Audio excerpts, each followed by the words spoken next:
Good morning, good afternoon, good evening, good night, whenever you may be watching this. Once again, this is Zion Austin, and I'm bringing you my day-to-day as an MFA classical acting student at the London Academy of Music and Dramatic Arts, LAMDA. Yesterday was week 5, day 3, a Wednesday, the 8th of October. And Wednesdays are really busy because there's 6 days. So I'm not 6 days, sorry, 6 classes. I'm going to go over all of them. Let's do it. So on Wednesdays, we don't have warm-ups because we go straight into Johnny's class. So I got there pretty early. Actually, I got there 4 minutes after the school opened. I was proud of that. 8:04, baby. And then I went to one of the studios, one of the practice rooms, and I just sang through my song a little bit because the day before when I was practicing it, I kept feeling like this like poor form pinch in my larynx. I'm not sure what it was. But I was like, ooh, that's not good if I can't sing it well, if I can't sing it healthily, really. Shout out Sandridge. And so, um, yeah, so I practiced through that a few times and I was like, let's do it. Then I went to class and there was 5 of us who haven't sung yet, and one of us was sick yesterday, so they didn't come. And so we had 4 people sing through our solos, and I was chosen first. So I sang For Forever from Dear Evan Hansen. And a May or early June, this picture perfect afternoon we share. Yeah, and I got some good feedback. There's this Be Natural at the kind of climax of the bridge. All we see is light, 'cause the sun burns bright. We could be alright. I don't know if that's the right note or the key, but that note was beating me up a little bit. And I got emotional, and Johnny was like, "Oh no, it's just because you're emotional. Like, I want you to go by the piano and sing it again, just to show that, like, show yourself that you can do it." I was like, "Okay." I was like, "I don't know if I can do it."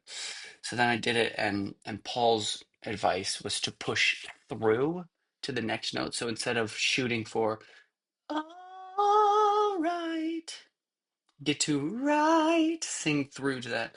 All right, for forever this way, two friends on a perfect day. Yeah, and yeah, let me just write all things about that was spoken to me. Um,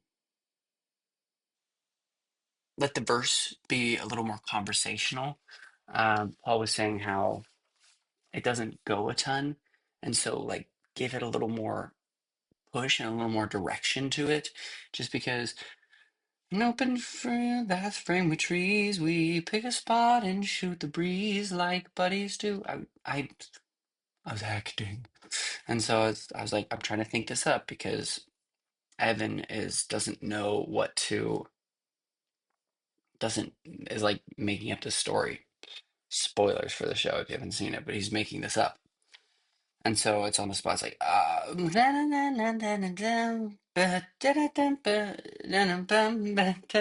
and so lots of it were discoveries, but I need to do that on the line instead of disconnecting it so that it will flow a little more. Yeah, he also there's this one part which he said was which Johnny said was his main critique was, he falls out of a tree and he's kind of remembering this. And so, and it says, and I suddenly feel the branch give way. I'm on the ground. My arm goes numb. I look around and I see he's come to get me. He's come to get me and everything's okay. And he wanted to make sure that I wasn't devoiced during that. Once again, I was trying to put the emotion and the character, like the acting before the song. But he said, don't devoice that. Make sure that it still has good diction and still understood. And then I can't read his handwriting. Embody just um there was one moment where I got my hands like this a little bit. And I'm probably just emulating Ben Platt, but he does a lot of these mannerisms that are interesting, but I think I got a little stuck in it at one point. Like we'll be alright for forever this way. Oh, I think he really liked the part. Just going into head voice and falsetto things. He said that my acting was really good and my eyes told a lot of the story. And yeah, I'll just keep reading what he said. Um, he recommended me a song which I'm gonna look up. It's called Mama a Rainbow from Minnie's Boys. And I listened to it once. It's kind of got this old, I don't know if it was a cover that I listened to. I'll have to like go back to the original cast album to double check, but it's an interesting, fun song. It's about that there's nothing that's good enough to give to your mom, which I feel. It's like I'll give you a rainbow, I'll give you diamonds the size of doorknobs, I'll give you all these things, but none of it's good enough for my mama. Um, Advice: warm up your note, warm up higher than the note you're going to sing. So I was singing a B natural, so I should need to warm up with C's and higher so that I know that I have that note. It's not just like right there at the edge of what I'm warm and what I'm capable of, but it's within that. Oh, also before we started, we did a warm up. Paul was late because of the tube, and so someone else started us off, and then Paul filled in, and we sang "Somewhere Over the Rainbow" a little bit, which was fun. Da, da, da, da, da, da, just as a warm up, and then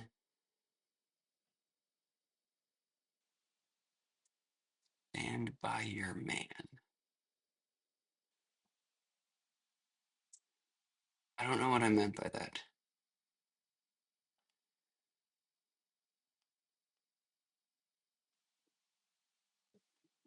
That's a note. Um, Never devoice, right? So don't sacrifice communication for acting. And then find the F it attitude, like screw this. Um, I just need to sing, right? I don't need to get in my head and be prepped for this, whatever the note is, right? I just need to go for it and just have that attitude and sing every day and push my range. Um, yeah, and it was fun. Some other things. Um,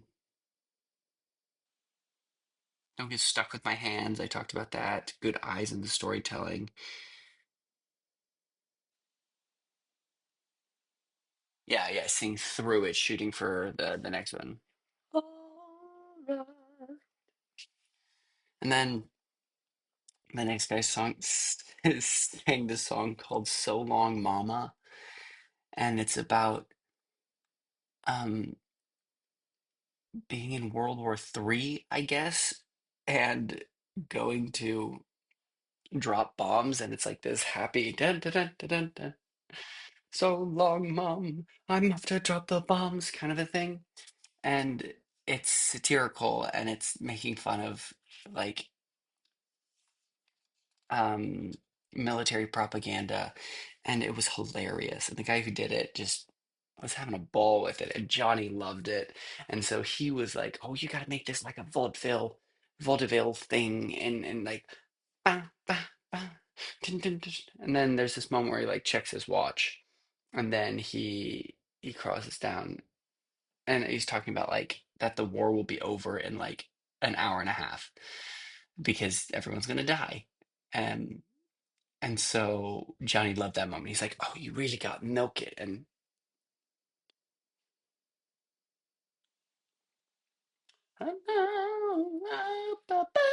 Whatever it was. But it was so fun. And know the tone of your story. And like if it's show tuning, milk it, have fun with it. It's the journey. There need to be big points and stillness in those moments, right? Just because something is big doesn't mean you don't have stillness. It doesn't mean you're not moving around it. Cleanliness is like huge. Then the next person went and sang Too Much to Lose, I believe it's called. It's from Dick Tracy, which is a Sondheim song that I was unaware of. Dick Tracy, I believe, is a movie, but it's beautiful. It's just like, I'm not going to admit that I love you because I'm afraid of what I'll lose if I do. Like I'll lose our friendship or things might, even though it could be great, too much is at stake. And the girl was saying it was just beautiful. I really enjoyed it. So of course Paul and Johnny have worked with Sondheim. And they really love Sondheim. And they were saying how Sondheim is so precise on timing. Don't play with the rhythm because if you play with the rhythm, it doesn't sound or feel right. So where you can play is in the lyrics themselves and in the words, not in the rhythm. Um, this they were saying how this song seems confined, but it's in that confinement that you find honesty. And right, it doesn't have to be a big "Mom, I'm dropping the bombs" kind of a thing, but it's just like introspective and really straightforward. It's beautiful. Think more and show that inner monologue, right? Show those thoughts with the subtlety and with that show the audience what is going on with the inner character. Oh, also, Johnny's a big fan of using the intro. Use that intro. How does that set up your character? How does that lead you into it? It's not just there for you to know what key you're in, but it's there to create the world. Um, I was just feeling like with these classes, I'm like, I wish there was a project or some button, something to work towards instead of just workshopping your songs. I feel like I'd like if there was like a solo concert or something that we could build this to, even an assessment of sorts. I don't know. Then the next person saying um, soliloquy from Carousel, and he's the opera singer, and he sang all 7 minutes of it. And it was funny at the beginning. Another Johnny anecdote. Johnny, because you know, the opera singer. I gotta get better at not saying people's names. The opera singer was saying um how his voice wasn't like doing great. He'd been a little under the weather and he was just very familiar with his voice and knew what he was capable of. And Jen was like, "Oh, you know what? Um, I got to tell you about this thing that Gavin Creel told me about." And there were these little cough drops, these little things. I don't know exactly what they were. I didn't stay to find out, but fascinating. Super. Just another um Johnny Barr moment of talking about some Broadway celebrity that he's he's had a relationship with. Um, anyway, so of course this guy killed it. His voice, his sound, it was so full and so rich. It was incredible. I wrote, "What a star. I love his voice." Um, yeah, some things that were commented was find the tonal differences and don't lose that diction, right? What's the difference from "my boy Bill" and that's just kind of thing to "what if it's a girl? My girl." How can you lighten it and soften it? And then,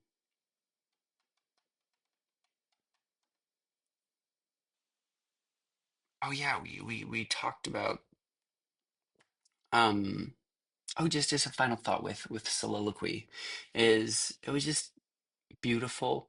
And my parents met in Carousel, and I'm not super familiar with the show. It's a little controversial because of um, domestic abuse and problematic toxic masculinity, and having that not be resolved at the end, just be like, well, stay with him, girl. It'll be okay. But that show's special because it's part of my history. And so it was cool. I was just thinking about my dad and my mom. Got a little emotional as per usual in any music moment. And then Johnny started talking to us about crying. And he said, for like film, especially, you need to be able to go from naught to 60, right? Because you're going to do it. And he said, with emotion, it's all in the breath. And we did this exercise where two people stood up and one of them held up their hand and said, cry grief, or cry anger, cry heartbreak, cry whatever it may be, right? And then a reason to cry. And then you catch your breath.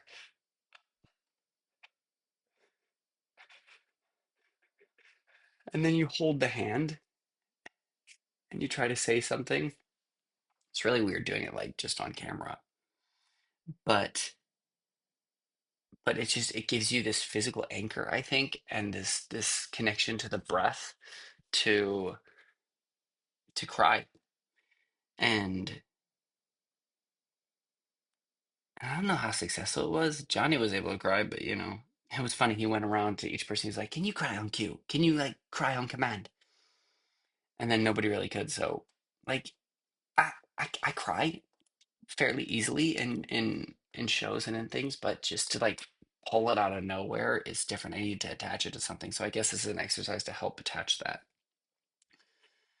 But one thing he said, in film, save your emotion for your close up, right? Your wider shots, don't give it all you got because you only have so much, right? And the emotion counts when it's close up, and you can just like let that tear fall. But yeah, that. That was acting through song with Johnny Barr, the one and only. Felt good about it. I'm glad I got to sing. Next was Combat with Joe and John and Andrew. John and Andrew are his assistants, and then there was a girl yesterday who I got her name at the very end, and I have forgotten it. And I wanted to call John Nate the whole time, and I have no idea why. Anyway,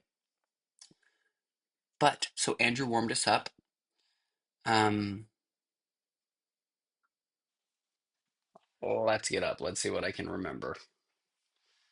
Um, so in our warm-ups, we did. This is going to be my sword again. We'll get to it. Um, we did some nice lunges where it would be lower than this, but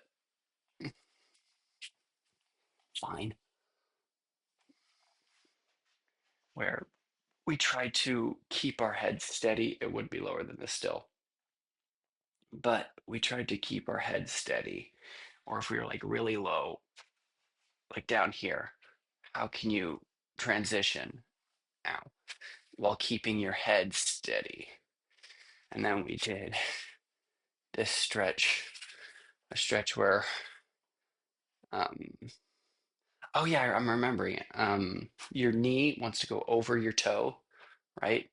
And then you should feel that stretch if you pull your hips center in your quad and in your calf. And then the one we started with is we imagined we held up our leg and then we just swung it down. And then we caught it back here. Ugh. And then we pulled our hips forward to stretch that and brought our heel to our butt. And then vice versa. And the whole point was that our lower leg was all loose and we're holding on to and the upper leg was driving it. That was the main things with the warm up. I don't remember anything else. Once again, I only have one, two, three, four, five hardly any notes for this just because I'm trying to be engaged. Um, so we learned about our disengaged and being engaged, and we got with a partner, and we started at the end. I don't know if you can see this at all. Um, but we just went for the points, right? And something I learned also is in this in this pose, you want to be like straight on. We've been doing this a lot, which activates the shoulder more and brings you closer. So you really want to be straight on. So your on guard pose, your toe is towards your opponent, your other foot is back for support, but your shoulder should be like exactly square. And then it's so about the least amount of movement you can do. And so we were going for lunge at the one, lunge, recover, lunge, recover, lunge, recover, lunge, right? And then we were going through all of our moves, right? So, oh, and the thing is, you want to lunge and then have that be your move, right? You don't want to lunge and recover immediately because of a reason. Remember, knuckles up.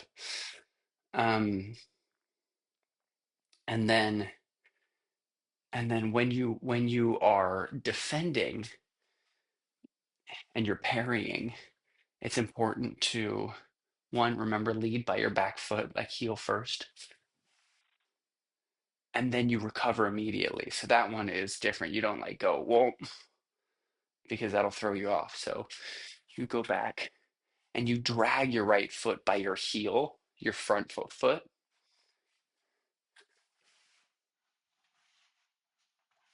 right? And then that'll keep you because your first defense is all about distance. Because if they lunge and I can just get out of the way, then that's great.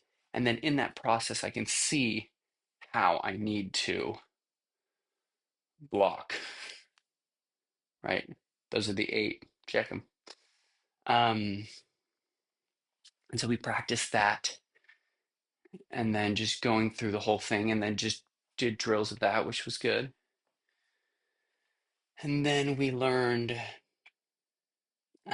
a parry, a parry for the um, outside. So what you do, you're here on guard, and then one partner lunges, right? And so you parry with one. No, wait.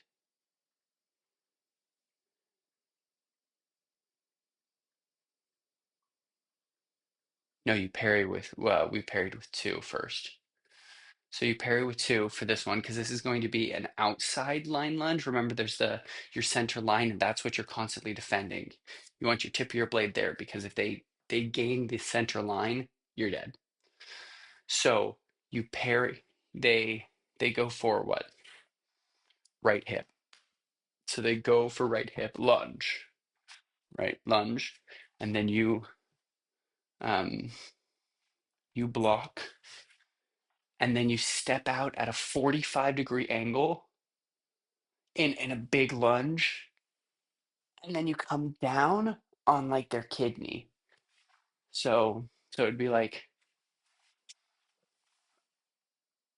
this. And it's like really over and out. And you really want that 45-degree angle because this will clear you of their blade. And then and you can throw out your other hand as support. Man, I'm sore from this yesterday. And then instead of retreating, blocking, and then doing it, we did it all in one. And we gave it there's a word for it, but you smack it away a little bit. So you smack the blade. And once again, that's all just moving your elbow. Because if you try to force something with your shoulder, it's much harder than if you just use the natural levers, right, of your elbow. So then from that, we went block into the lunge, into the attack, coming down on the kid, right? And then we did the inside line as well. So from here, they come in, we block with a 2. I need more space. I mean, we block with a 1, and then we come on the inside and scoop up. We're aiming for like the belly button because we're going under the breast plate into the heart.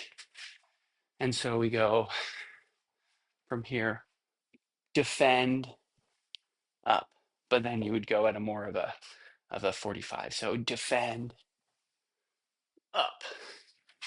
And you really got to be careful about face because you don't want to block things with, you don't want to risk going for anyone's eyes, which in actual sword combat is what you would want to do. Eyes are a great deadly little spot to go for. But we're not actually trying to kill each other. And if there's a mistake, it's too costly if you hit each other's eyes. So that was stage combat, and we just did those over and over again. It was so fun. I really enjoyed it. Hmm. I might be missing some little things, but that was the gist of it. Then we had historic music, and we were with Graham, and I love Graham. And we're gonna have it's fascinating that I just said how I wanted something with these classes, how it felt like it was building to something. We're gonna do a winter concert, and our class, I think all the Ds, so all the classical acting students will be singing Carol of the Bells. The bum ba da dum bum ba da da do do do do do do do do do do do do do do do do do do do. Ba-da-da-da-da-da-da-da-da. So I'm really excited about that. I miss being in a choir. It's so fun. Um, so of course we did a warm up with a siren and then a siren and then a siren. And then we trilled on somewhere over the radio.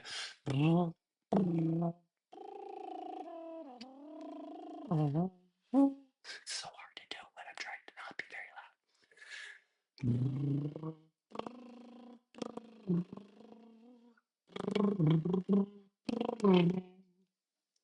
That was fun. And then we did me, me, me, me, me, me, me, me, me, something like that. Me. And then we went mommy, something like that. We did our I hear someone awake. Then we did our same note E with the crescendo decrescendo. Then our tongue twister for the day was on mules we find 2 legs behind and 2 we find before. We stand behind before we find what those behind are for. On mules we find 2 legs behind and 2 we find before. We stand behind before we find what those behind are for. On mules we find 2 legs behind and 2 we find before. We stand behind 2 before we find what those are for. That was something what the music was. Mules we find 2. Mules we find 2 legs behind and 2 we find before. We stand behind before we find what those behind are for. On mules we find 2 legs behind and 2 we find before. We stand before we find what those before we stand. Apparently is a tongue twister. I was thinking this whole time. I was like, this one was really easy.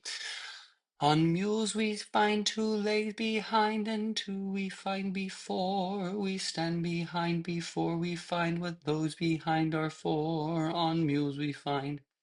That was generally what the melody was. It wasn't it's not exactly, but it was close. And then oh, we did a little my hat has 3 corners. 3 corners has my hat, and if it hadn't 3 corners, it would not be my hat. To a little Gershwin melody. And one of the students, the Danish guy, he learned it in Danish, and he told us Danish, which was fun. But I don't remember the melody for that one. My My hat has three corners has my hat, and if it hadn't three corners, it would not be my hat. Oh, my hat has three corners has my hat, and if it hadn't three corners, it would not be my hat. That might be it. Um, then we got a new round, Come Follow Me, which was not the LDS hymn, but it was by John Hilton. And then we did in four parts, and I was with four, and we were the first part, and we killed the round. And then we moved on to since first I saw your face. Since first I saw your face, I resolved to honor and renown you. If now I be disdained, I wish my heart had never known you. Which I that loved in you, and you that like, shall we begin to wrangle? No, no, no, no, no, my heart is fast and cannot disentangle. Something like that. And then we went through the other verses, and then we got a new song, Fine Knacks for Ladies. And we just went over the basic stuff for that one. Am I jumping ahead? Yeah, this is by John Dowland, who lived 1563 to 1626, so a Shakespeare contemporary. Um, he gave us time to record our parts, and we went over the first line part by part. And this is where I get sleepy, because some people just need some more time because they have less experience in learning and reading music and stuff. And so I just was sitting there, and then I just feel the weight and tiredness of the whole week, and then I just yeah. So, but fine necks for fine necks for ladies, cheap choice, brave and new. I don't know. But we're just sitting on that F. Fine. I don't think that's an F, but that's what we were doing. And that was historic music, and it was wonderful. And I'm so glad we have a little concert. And then it was lunch. I tried to scarf my lunch down because I set up a meeting with Michaela, because I felt a not a contention, a conflict, a something between me and the movement teachers, because I like to take notes because I'm trying to record everything. I'm trying to document it, and I'm trying to learn as much as I can. And I don't feel like I'm good at paying attention unless I have a notebook in my hand, because that helps center me and focus me. And so I emailed them yesterday morning, all of the movement teachers, said, hey, I'd love to talk about things, and I'd love to really like identify what I can do. It was a good email. I don't know where my phone is. It's over there. But yeah, it was just that idea of wanting to really to really do the program the way that they think the program should be done, but also putting things in place to help me do it. And so basically, um, the point of movement is to learn by doing. And there's two types of notes. There's teacher notes, right? Which is writing what happened so that you can replicate it in your own classroom. And Michaela was like, I understand that because I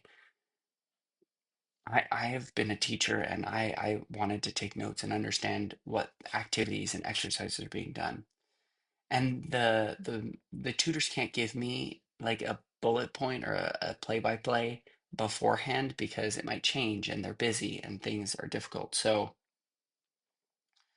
Um,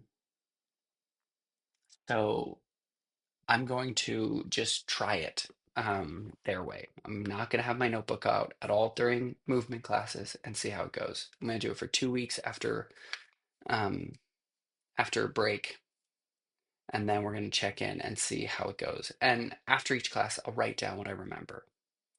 And I wrote down a good little bit for today's movement class.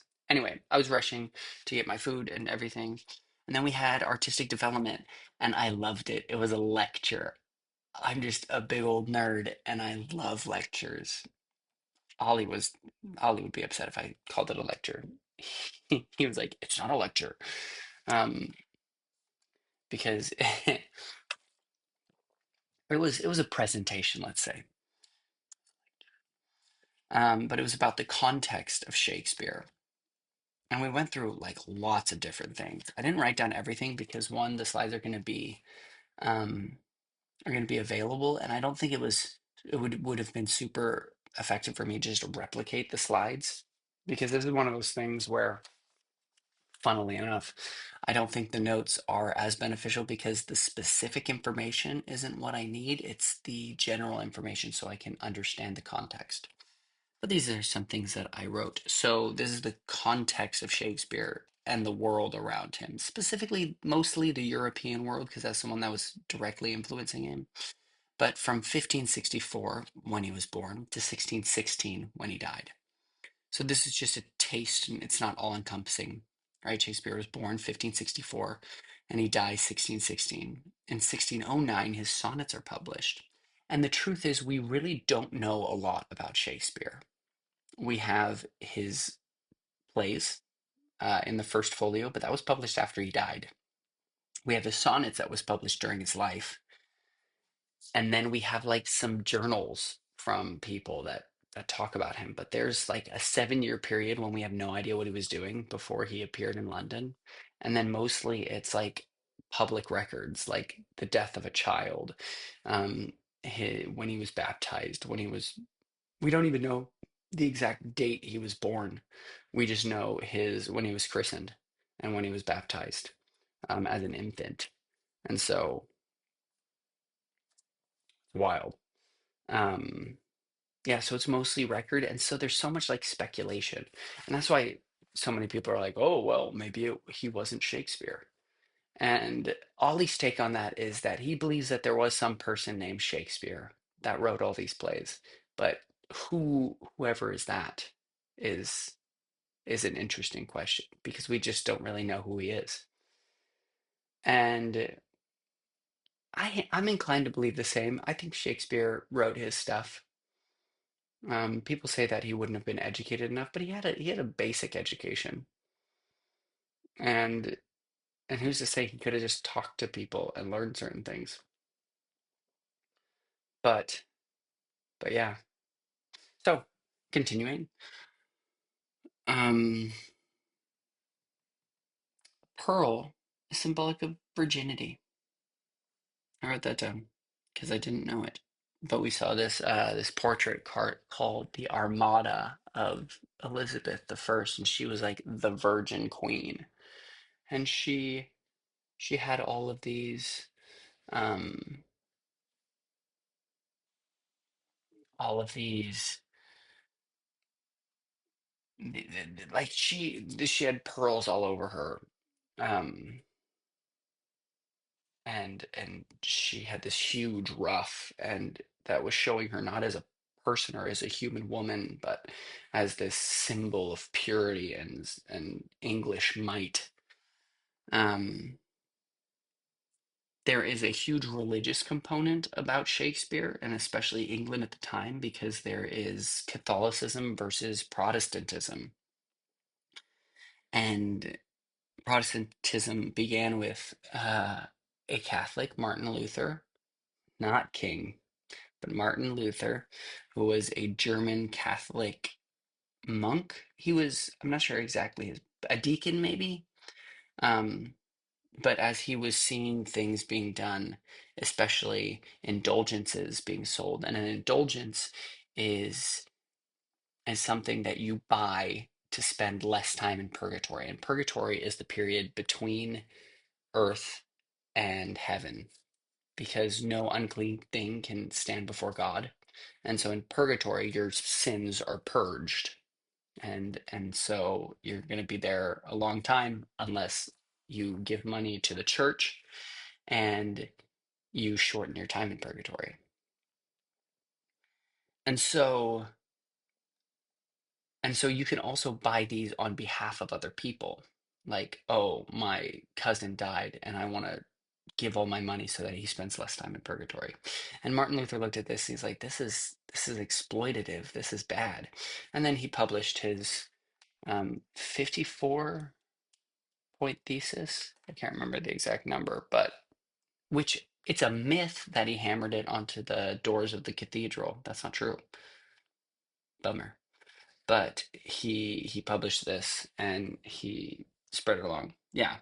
So the big difference between Catholicism and Protestantism is with Catholicism, there are intercessors, meaning that there are people between you and God, like the Holy Mother Mary and saints. So you pray to saints that intercede for you and work on your behalf for God. But Protestantism, it's very radical because it removes the need of the church for you to have a connection with God. You can pray directly to God. You can connect with him. There's nobody in between. And then Anglicanism was basically the same church as Catholicism, just removing the Pope and the church as the head of it, because King Henry VIII, um, which is interesting, though a lot of people just say it was because he wanted to get a divorce. That's true, but also he didn't want to keep giving all the money um, to what's his face, to the Pope and to Rome, the Holy Roman Empire. And so, and King Henry VIII is the father of Elizabeth I through Anne Boleyn, I believe, if I'm remembering this correctly. So the Anglican Church is basically just Catholicism, but with some different rules and a different kind of leader, no Pope. And then the Gutenberg's press um, was invented, which was the democratization of knowledge, meaning that people had access to knowledge, and the Bible was established. Um, a fun word, a skeuomorph, is is when something is preserved in a way that's no longer necessary to connect to the original thing. Think of the save button on a computer file. It looks like a floppy disk, which we don't use floppy disks, and floppy disks have nothing to do with it being saved, but we used to save things on floppy disks. So now the save sign is a floppy disk. Or for the Gutenberg press, the letters were designed to look like they were written in script, that it was calligraphy. So that's a skeuomorph because it didn't need to be that way, but it was chosen to be that way to kind of ease people into this and get us used to new technology. Yeah, then we broke down this painting, which is the ambassadors, which I saw at the Royal Gallery at Trafalgar's Square. Is that what Trafalgar's? The lion one. I don't remember what Trafalgar's. I don't know if I'm pronouncing that correctly. I don't think so. But it's two guys, big green curtain behind them, and then all these symbols of the Renaissance. And it was so contradictory because there was a an Ottoman Empire rug, which is Islam, and there was a crucifix in the corner with Catholicism, and there was a Protestant hymnal, a Lutheran hymnal. And so it's all of these contradictions. Like there's a lute, but it had a broken string. So harmony, but dissonance in the harmony. And the world, but there's a line um, dividing South America, which is where Portugal and Spain split. And there is all of these confusions. And that's just the time of the Renaissance, the English Renaissance, because And this is the time that Shakespeare was born into and lived. It was a time of contradiction and confusion, but so hope. And you were looking back towards the ancient Romans and the ancient Greeks to understand the classics and knowledge, but at the same time, you're developing the future. And so that was a pre-Christian time. And this is talking about like modernizing Christianity and Protestantism. So all of these contradictions, and that's why there's so many conflicting and contradicting themes and ideas in Shakespeare. It's because it's indicative of his time. So I thought that was fascinating. There's also this big old skewed skull that you have to like. It's one of those perspective tricks where you have to like stand at an angle to see it fit fully, but it just looks like this weird surfboard. It's mad. When I first saw it, I was just like, what is that? And I couldn't see it until I like saw the sign that said where to stand. And then it was a skull, and now I can't not see the skull. It's fascinating. Which is it? Morimentum?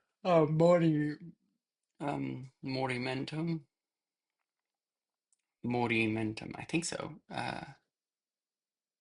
Which is just a reminder that we're going to die. And so there's life and rebirth and renaissance, but there's also the truth of death. Anyway, fascinating. Very much liked it.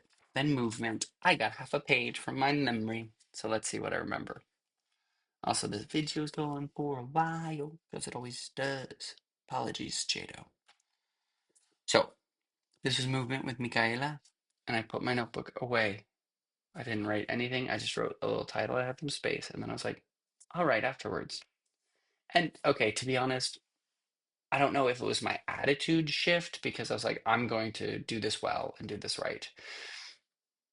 Or if it was actually that I put my notebook away and I was able to be there. Or it's just that if it was like me being present, or if it was just the fact that I was not like pushing back on trying to fill in my notebook. I don't know. But I really enjoyed the class and it was good. I, yeah, it was wonderful. This isn't going to be in the right order. I'm just going to go through things as I remembered them. Okay, so we did a yawn and a stretch, and having these. Oh, oh, and seeing how that brought us around. Oh, wait, this is a good stretch.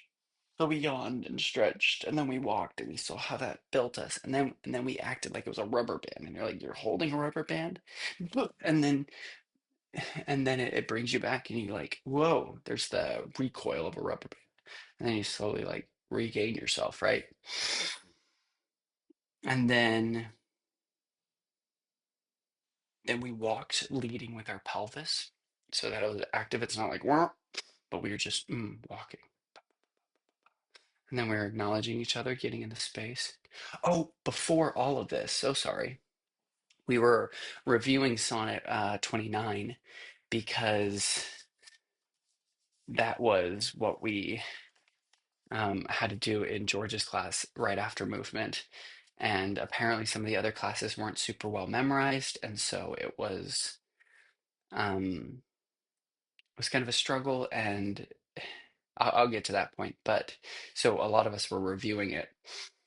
And And so what we first did was just got in a circle.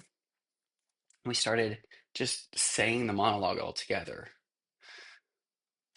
I'll read it to you first because I don't know if it's really right there by memory. When in disgrace with fortune and men's eyes, I'll alone beweep my outcast state, and trouble deaf heaven with my bootless cries, and look upon myself and curse my fate, wishing me like to one more rich in hope, featured like him with friends possessed, desiring this man's art and that man's scope, with what I most enjoy contented least. And in these thoughts myself almost despising, haply I think on thee, and then my state, like to the lark at break of day arising, from sullen earth sings hymns at heaven's gate. For thy sweet love remembered such wealth brings, that then I scorn to change my state with kings. I like this. I like this one a lot. I don't know if I like it more than Sonnet 18, but it's a good one. So we were just kind of reciting it.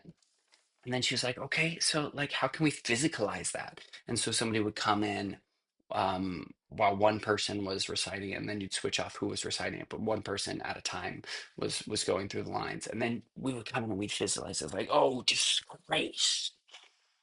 Oh, men's eyes, right? And we're just physicalizing it. And then Michaela was like, okay, now how do you do it like an opera? And so we kind of found this harmony, this note. I don't remember what the note was, but this is the one I'm going with. And then we just sang it like an opera. And we're like, when in disgrace with fortune and men's eyes. And then I all alone beweep my outcast state. And it was so fun. And I gotta do the last one. And the person before me had gone in this kind of like high head voicey falsetto. And so I like followed it. And I scorn to change my state with kings or something like that. And it was just really fun. One, it's so musical. It works so well. And one of the guys was like really good at keeping us on the note, kind of our chord that we're in, and the physicality of it. I thoroughly enjoyed it. It was so fun. Just so much music today. Oh, I love singing and I love music and I love this. Oh, it was really good. And then we did the yawn and stretching, and that kind of like was our warm up and brought us into it. And then when we're walking with our pelvis, right? Just like purposeful, coming from our core, our center, instead of like leading with our relaxedness, but it was purposeful. Then we added a wink as we were walking by because, we like each other. We're like, a, a, a. Um, and then we talked about hand motions and what they mean, right? This is a negative to it. It's a no, but that's a yes. And so we paired up and we saw how that was and what we can do with it. It's like someone's like, yes. Then you're like, yes. No, no. Right. And kind of playing with that and seeing how far we could do it. We were really pushing things to the limit today. That's also something we were working on. And then we did these yes nos, but like walking around and doing high fives for our yeses or turning away dramatically for our nos. And then we did that a little bit. Well, we first started with high fives, and then we did turnaways, and then we did them both together and tried to trick our our person. So we would stop, and oh, something that was great that I didn't write down, but I'm remembering now because of reflection, and this maybe is a good method for me, is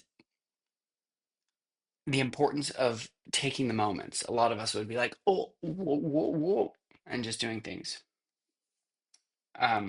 Also, side note. Another thing I just remembered is when we were doing our yes and no's, we talked about our suspension, right? And our stop points and our comic starts.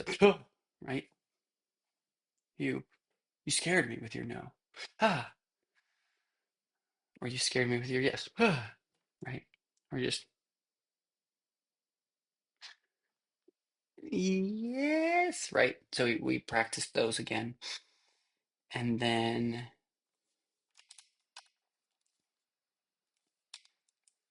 sorry, I forgot to close out parentheses. Um, Dang it. I forgot what I was saying. Um, but so in the game, the high fives, we try to trick each other and um and so we no, or try to be quick and like this is what the thing was. The clarity in each moment. So as you're walking around, You look at each other, you stop. That's a beat. You prepare to jump, second beat, and then you jump and clap. Okay, so you need that. And then there's also the moment afterwards. And the same thing with this progression of doing, you don't know what's going to happen. It might be a yes or it might be a no. And then we even so with that moment there, it's important to have the end moment too, right? So after maybe you go up for the yes and they turn around and then you're left with that. So what happens in that moment afterwards? And then we try to connect it all. So how does our emotion follow this? And it's cool. It was enjoyable. And then I think we did the elastic band again, but seeing like to what extreme we could push it.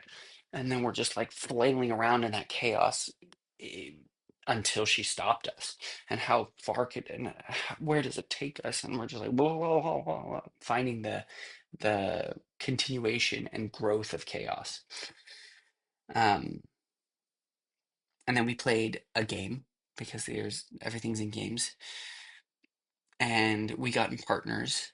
And the idea was that the game was to figure out what the game was, but it already started and we're fighting it together. And it's not like verbally like, oh, the game, you talk to your partner. But um the my partner, she and I just kind of looked at each other and would mimic each other's movements a little bit. And then and it wasn't super clear what the rules of our game were, but we were playing something. We just weren't quite there. And then she stopped us a little early. I was like, okay, we're almost there. And she's like, don't forget to see how big you can get it. Oh yeah, and the first time we started like trapping other people in their games, and that became our game. That was like what we first started on doing. And then the second time, it was very subtle. We were just kind of watching each other and countering.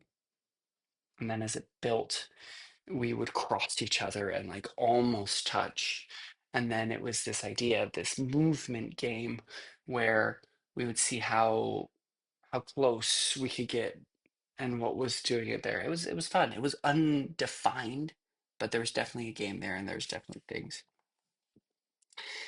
And then um we got into groups of three. So I was with the same partner and then another one.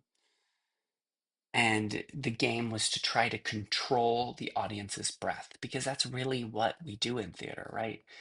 Because the emotion rides on the breath. Also, with these big elastic things, we, after it was so big, we would kind of just like make it go smaller. I'm remembering another one. This is good. I'm glad I'm doing this. Um,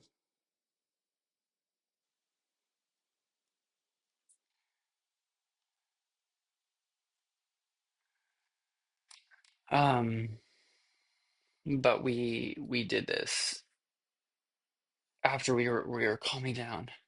Then we kind of found that stillness, but we still felt the movement in us a little bit, you know, and that movement is captured in the breath because the breath is our inner movement. I know it's all a little like woo stuff, but so in that inner movement, so that breath is what connects us and what keeps us moving because we could start again. It's still kind of in us. And exploring that as well, we did like a body roll,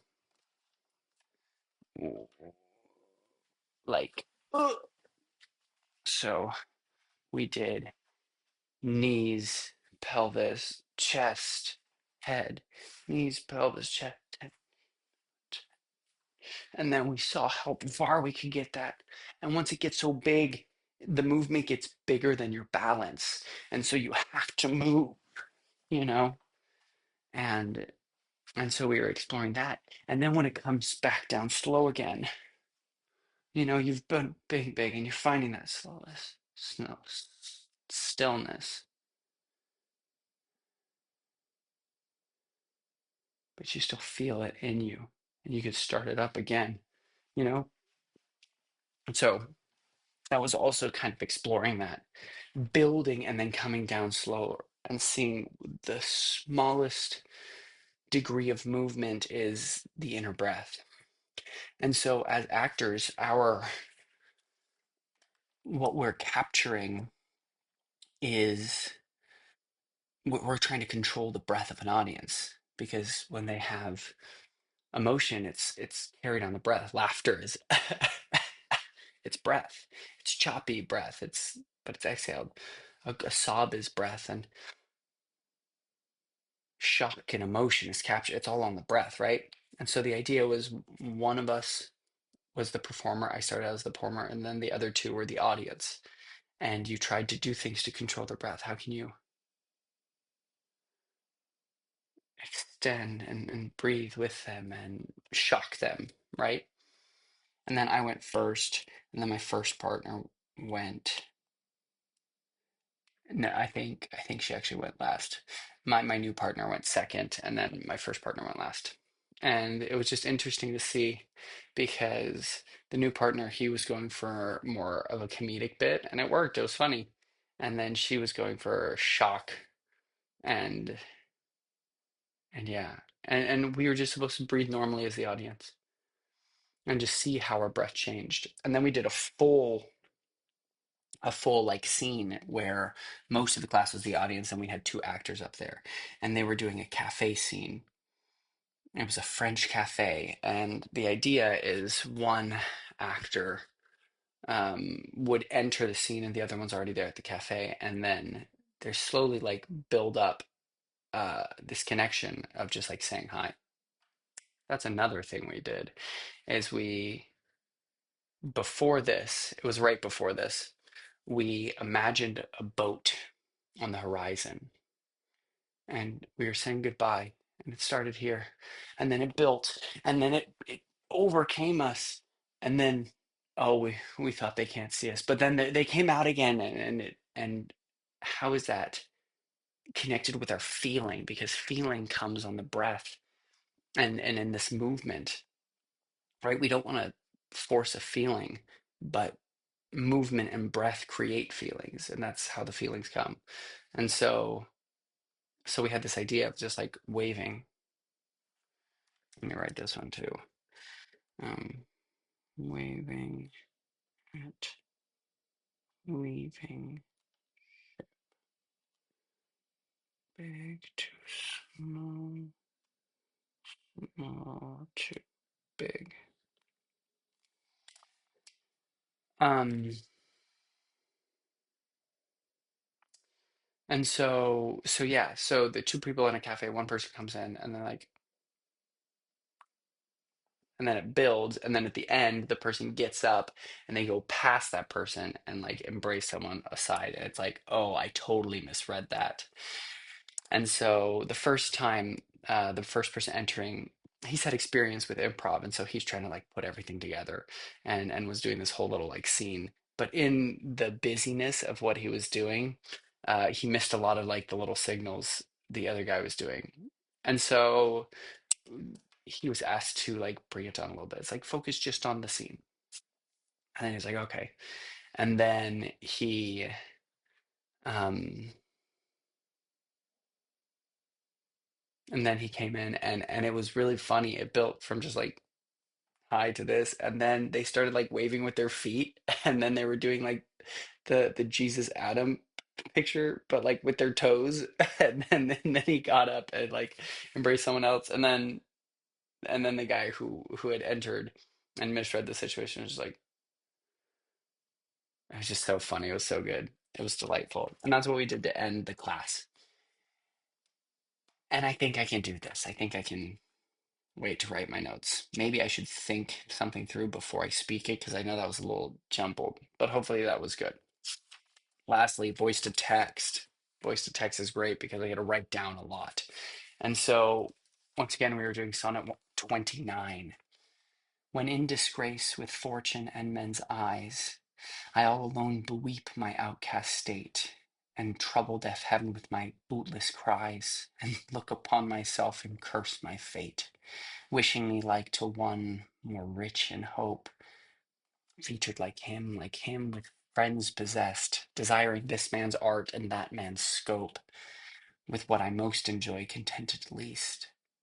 Yet in these thoughts, myself almost despising, happily I think I'm thee, and then my state, like to the lark at break of day arising, from sullen earth sings hymns at heaven's gate. For thy sweet love remembered such wealth brings, that then I scorn to change my state with kings. Turns out I got it okay memorized, which I started memorizing that like really in detail. I've been reading it all week, but really in detail we did it Wednesday, on Monday. And so he said something important, and I'm sure it's in my notes, is that you really need to. This video is going to be so long. It's already over an hour. Okay, I'm gonna speed up. But you really need to memorize it the day you get it, so that you can do the embodiment work and all the other stuff afterwards, and then it should be locked in, which is a little scary. But I can memorize. I memorized that in about a day. I memorized it on Monday. I worked it on Tuesday, and I was pretty prepared on Wednesday, though I didn't end up presenting. Okay, so we start out with reviewing. This is George's class. And enjambed lines denote being in the flow, right? Multiple full stops in a sentence make things seem declarative. You can breathe at a midline stop. It that's fine. It's called a caesura and just means you're excited to jump in. It's a new thought. It's this discovery, right? There's none in this sonnet, but memorization is just the tip of the iceberg. If you're not memorized, you can't embody it or do the rest of the work. There will come a time when we let things go, when it's in our bones, we're not there yet. We're going to really focus on the procedural, focus on the analytical. Um, and then as we were thinking and presenting this sonnet, we were questioning, do they appreciate the horrible state? Would they appreciate the horrible state you would fall into if they weren't there, right? You're explaining like without you, I'm just despised and and I hate myself, but you give me purpose, right? Instead of putting the tension in your body, put it in your thoughts and your intent. Sometimes you get like really when in disgrace with fortune in men's eyes. When in disgrace with fortune and men's eyes, we can let the tension leave our body and go for that. And they don't. This was a good little thought. Is the beloved doesn't need a poet in their life; they need a partner. And so your words can be beautiful, but if you're not communicating them, if you're not speaking well, it's for naught. Speak the words, flow the text to the full stop. Don't drive it, right? If someone calls for a line, this is just a good note, but you want to match their energy so it keeps them in it, their vocal energy. So if someone's like featured like him with line, friends possessed, right? So they can stay in it. And then always the first question asked is what happened? What surprised you? How was that for you? And it's self-reflective, and I like that. And then to switch it, it's like focusing on your scene partner. What happened to your scene partner? Pay attention to them more than yourself, because then you'll then it'll make sense. That's what conversation is. It's focusing on someone else. Um, what you're sending to your partner are images and thoughts. Make sure you land them. Okay. If you're spinning plates, right? If you drop a plate, just pick it up and start again, right? This is a process. We're working on it. This isn't a performance. We need to do the scansion and the parsing the first day. Okay. Then do the memorization as quickly as we can. So Wednesday night, we need to do the scansion and parsing. Then spend the rest of the week, Thursday through Tuesday, to practice and embody the text. We need the work done, or we can't do it. If you're breathing, then you're feeling. let the audience feel, don't feel all of it for them. You just communicate the thoughts. This is like what Bryan Cranston says, that if he's crying on screen or on stage, then it allows the audience to be disengaged. But if he's holding back, then it invites the audience to cry for him. Be a detective. We may be able to identify things in others that we don't, that we can't identify when we do it alone. It's like, oh, I do that, you know. Then we did an exercise. I wrote down 3 exercises. So stand facing away from the beloved, looking at the wall. Have a soft gaze. Think back to a conversation that you had with the person playing your beloved or your actual beloved, and mimic that tone, and think about how it went, and really visualize that, vividly recall those things, then begin the sonnet to the wall. And this really helps you with physicalization. If you're overly gesticulating or being overly demonstrative, then the wall helps center you, and then you can just really connect. Um, and then after, stop and turn, what was that? And George says that it was magnetic and that it restrains the physical. Also, you can raise the stakes. You're taking them. Oh, you're taking them on a thought journey. It's about them, not you. You've never told this before, so let that affect you too, right? You've never said, when in disgrace with fortune and men's eyes, I alone beweep my outcast state. And right, the idea that you pray to an unfeeling heaven, an unresponsive God, that your life is not what you want. You wish you were more like that person or more like this person, and it's all this insecurity and fear. Um, yeah. Next exercise. So George says, I want you to tell the person who this person was focusing on for their beloved how you got to school in elementary school, then go into the sonnet. This guy broke down like street by street and was getting so distracted. And then George is like, let me reiterate.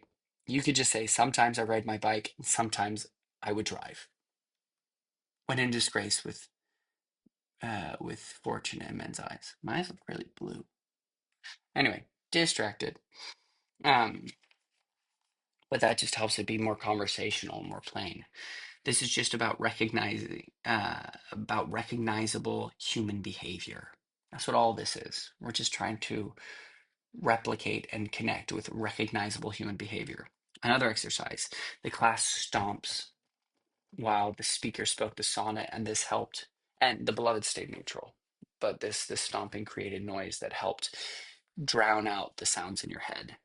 And you can recreate this practice by doing it in a noisy place. Then, on a technical level, more breath and more resonance. Um, that's what it creates when you're doing this, because you have to be louder and you have to breathe and you have to support that. We don't want to stifle emotion, but we don't want to focus on it either.